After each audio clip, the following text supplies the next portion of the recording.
It's Dames with iHeartRadio, and as we continue to celebrate Black History Month during February, we've been showcasing and highlighting artists that have shaped popular culture and made an impact beyond their respected craft.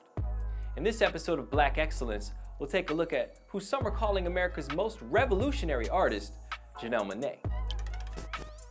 Born in Kansas City, Janelle was exposed to music at an early age while being raised in the church. While always encouraged, the dream of becoming a famous singer couldn't be further from reality, as Janelle had to overcome many obstacles early on. She comes from very humble beginnings, and while that in itself can be a crippling disadvantage, her father also battled with addiction. To quote Janelle directly, "I come from a very hard working class family who make nothing into something. I've never forgotten where I've come from."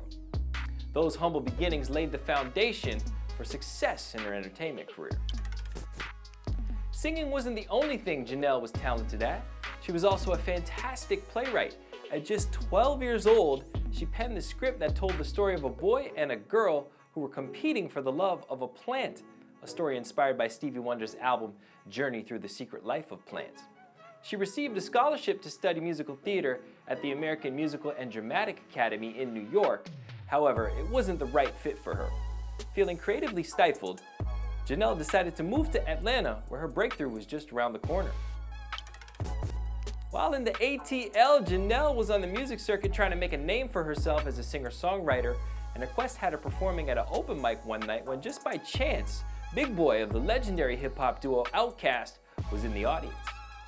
Thoroughly impressed with her performance, they would start recording and working together, and Janelle made appearances on their Purple Ribbon All-Stars album and the soundtrack for the feature film Idlewild. Following this, she caught the attention of infamous record producer Sean Puff Daddy Combs and signed to Bad Boy Records. Her debut album, The Art Android, was released in 2010, and it was nominated for Best Urban Contemporary Album at the Grammys. In 2012, she enjoyed the #1 spot on the Billboard Hot 100 with her feature on Fun's We Are Young. She was also named one of the new faces of CoverGirl, saying it's time that women truly own their superpowers and use their beauty and strength to change the world around them. While an exceptional musician and singer, her opportunity to fulfill her acting dreams came to fruition in 2016, starring in the Brad Pitt executive-produced, Oscar-winning film Moonlight, a powerful drama that explores a young man's difficulties with sexuality, identity, and emotions. This launched Janelle into the spotlight, and in 2018, she covered Rolling Stone magazine, describing herself as a Black queer woman. She initially identified as bisexual, but went on to say, "Later I read about pansexuality and I was like, oh, these are things that I identify with too. I'm open to learning more about who I am." It should come as no surprise that she's willing to give back to the communities that rally and support her endeavors. In 2020, she was one of many high-profile celebrities that offered to pay the bail of protesters in Minnesota following the killing of George Floyd. She's also the co-chair of Michelle Obama's When We Vote campaign and has performed at many human rights campaigns, including turning up the fight against poverty. Art as a word in itself is subjective. What is art? Can it actually be defined?